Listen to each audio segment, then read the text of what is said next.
महिला दिनानिमित्त आज लाडक्या बहिणीचे 1,500 का जमा झाले. कारण मार्च आणि एप्रिलचे असे 2 हप्ते जमा व्हायला पाहिजे होते.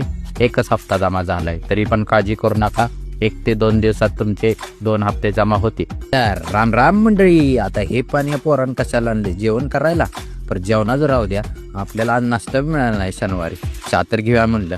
मग नंतर आमचे मित्र सचिन कांबळे यांनी हुंडाईची गाडी घेऊन आले होते शाळेवर. 1 नंबर दिसत होती भारी. म्हणलं काच तर उघडून बघावं, तर 1 नंबर ऑटोमॅटिक सनरूफ आली आणि चावी तर बघा कशी भारी येते कम्प्युटर. आता ही गाडी कोणती आहे ती ओळखून दाखवा. तर मग संध्याकाळी 20 रुपयाचा निंबू जाणाय गेलतो. तो नव्हता म्हणून यांनी 30 रुपयाचा दिला. साधाच आहे निंबू पाणी, पण एक्स्ट्रा जरा क्वालिटी आहे. मग शनिवारचं म्हणलं इथं गारवा कमी करायसाठी गेलो गारवा हॉटेलला. आणि आपल्या ऑर्डर यूज तर म्हणलं 3-4 वेळा बडीशेप संपवली.